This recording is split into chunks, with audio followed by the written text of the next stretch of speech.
It's just a beautiful thing. I mean, I've never seen a religion that just cuts across the races like Islam. This was the wake-up point, I think, for Malcolm X. Yeah. It was when he came to Mecca and Medina, when he came to the holy cities, and he described in his biography how he was praying behind an Arab imam, and he noticed that there were Caucasians in the congregation. And afterwards he asked the imam, don't you realize that there are some Caucasians in the congregation? And the imam had, actually, it's like, what, huh? And looked around and, as if he had never really thought about it, and said, oh, yeah, of course, And that was very striking to Malcolm X to realize that there were people who didn't even really think about the issue of color. She had married me against the dictates of her religion and her church, because Roman Catholic are not allowed to marry an atheist, which is what I was. But she married me all the same, and then when I became Muslim, we actually reaffirmed vows and remarried a second time because she was feeling so insecure. But despite all that, she divorced me because I didn't want to have statues all over the house. It's kind of interesting because, subhanAllah, you think of how devoted some people are to their idols. I told her, look, you can have a room in the house that's all yours. Just make it into make it into your own personal sanctuary if you want to. I mean, you can fill the room with whatever you want to. I'll never go in there. I just don't want these statues of a crucified Jesus, bleeding statues of the Passion, and so on all over the house. And I said, so just, put them into one room, and that'll be your room, but leave the house for the rest of us. And by the way, I'm paying for the house. So do I not have the right for this? And she preferred to divorce me than to remove her statues. But in any case, she went. I remember she went to the court. The judge was a lady. The judge asked her, why do you want a divorce? And she just said, I just want out. And she said, is he abusing you? No. Is he hitting you? No. Is there psychological abuse? No. Then why do you want a divorce? I, just want out. I just want to be divorced. And so the judge put a restraining order on me against my wife's wishes and without her asking. You see a lot of new Muslims, they have very difficult times with their family, and when they go in through it, they don't realise that with time it's going to get easier. I remember when I was actually living with my parents at the time. I didn't tell them I was Muslim for over a year, and but when they found out, it was difficult. I had to move out and. Really? Yeah. That's common in England, isn't it? But that was quite easy. It was quite easy for me. But yeah, other new Muslims, they have it tough. Yeah. I've heard so many stories, but I have been struck about how in England, in particular, there seems to be a very low threshold for parents throwing the kids out. I've been amazed by that actually. The family attachment just doesn't seem to be that strong. Hey, we were talking a little bit about our tribe, the Caucasian reverts. One thing I've noticed with interest is that problem does not seem to exist among other ethnicities. The Hispanics, the blacks, and so on. I think generally family ties. I mean, of course, in America, you have the Christians. They have a strong sense of family. Within the South. Really? Well, not always. I would say compared to England, I mean, the families are really broken down now.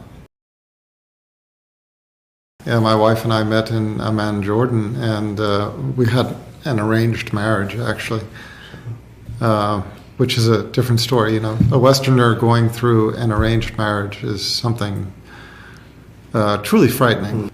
But, having had the experience of married once in the traditional manner, dating and living together, and then marrying in my days of ignorance, in my pre-Islamic days, and then having an arranged marriage as a Muslim, I would never never get married any other way. SubhanAllah. SubhanAllah.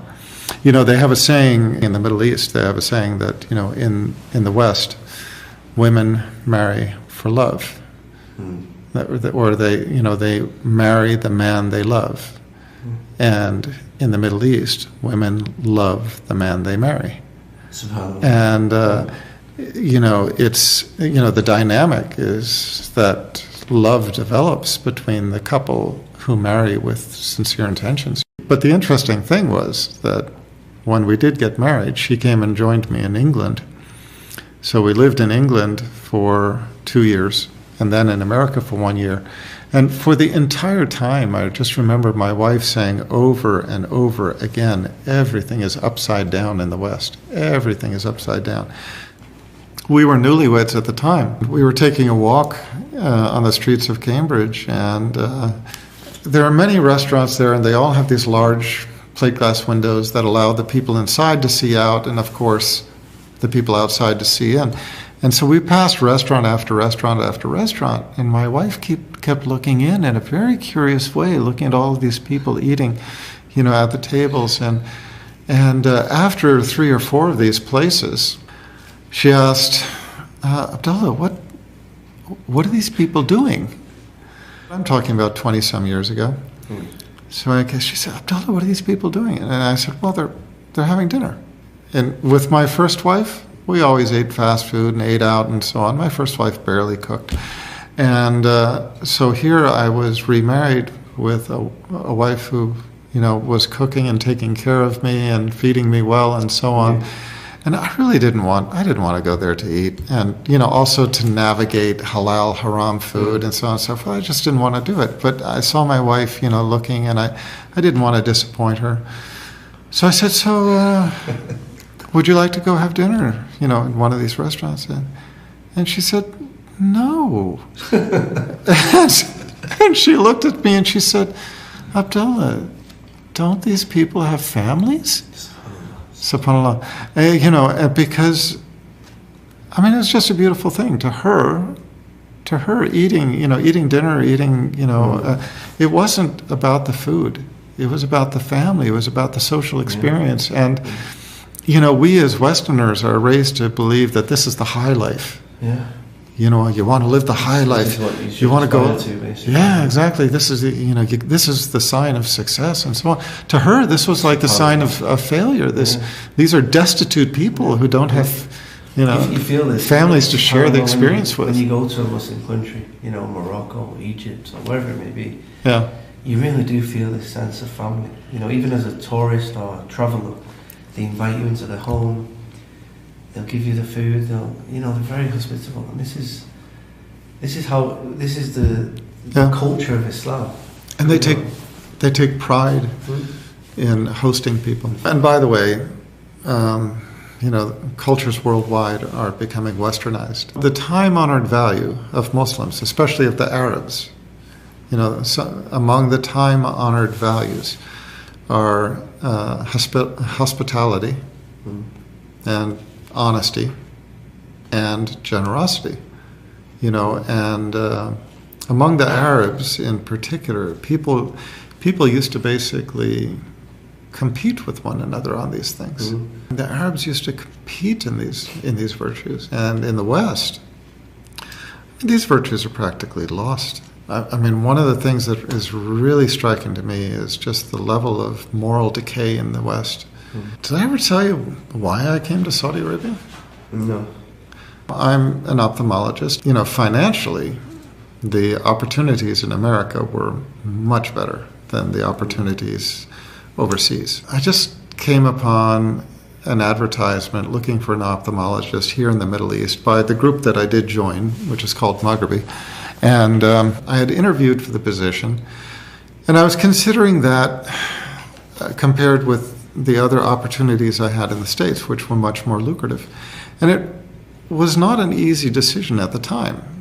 And I was thinking about it back and forth with, you know, talking with my wife, considering the, you know, the advantages of coming to a Muslim country versus the advantages of staying in America and making more money and so on and so forth. Well, right about that time, there was a couple in our area. They were both doctors, and both wildly successful. They were working in private practice. They drove new Mercedes-Benzes every year. They had all the trappings of high financial success in the West. And right about that time, their daughter turned 18, the age of majority in the States.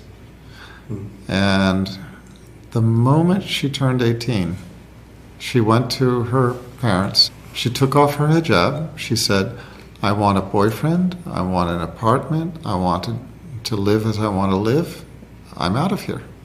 And she did it. She left the home. She took off her hijab. She started living in the Western style. She started living in Zina with a boyfriend in an apartment, going clubbing, going drinking, and so on and so forth. And so, the best part of that was that she was drinking alcohol and dancing, and living in Zina. The worst part of it was that she left the religion. And her mother was just, psychologically destroyed, and she couldn't work. She basically collapsed in her home, and she just stayed at home, crying, and just saying over and over again, I would give everything for my daughter. I'd give everything to have my daughter back. And it was their only child. And my wife and I looked at our situation. We had one daughter who was 1 year old. We just said, you know what, that makes our decision a whole lot easier. And so that's why I accepted the position here in the Middle East. And the rewards of living in Saudi Arabia and in Medina in specific just are difficult to count. You realize how unimportant money really is. When you look back, just the blessings of living in Saudi Arabia and Medina in particular far outweighed any additional financial benefit I think I could have earned for myself in the West. My wife is Palestinian. She was born and raised in Kuwait. And then during Desert Storm, their family moved to Amman, Jordan. One time we were talking about the innocence of children raised in the Middle East.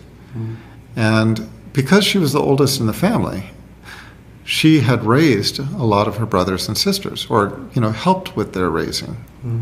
Which, by the way, is something else that it's an amazing thing to see how tight the families are in the Middle East. They take care of one another and they nurture one another. Whereas in the West, if you take the oldest boy or girl in the family and say, help raise your brother or sister, they see that as an imposition. They see that as, a problem, a weight upon them, a restraint upon their happiness. Whereas here it's normal and they enjoy it, and you see them nurturing one another and playing with one another. But in any case, she told me that up until adulthood, she remembered how her youngest sister, even as she grew up into her teen years, when she would see on the television Tom and Jerry, and how Tom will see the female cat, his eyes would sort of bug out, and then his heart would sort of pop out of his chest, and you see this big red heart, popping out. When her youngest sister, who's named Heba, when Heba would see this, she would turn away from the television blushing. That was the level of innocence of these, just a beautiful level of innocence of the fitra of the people of this area. Now, okay, you compare that with, take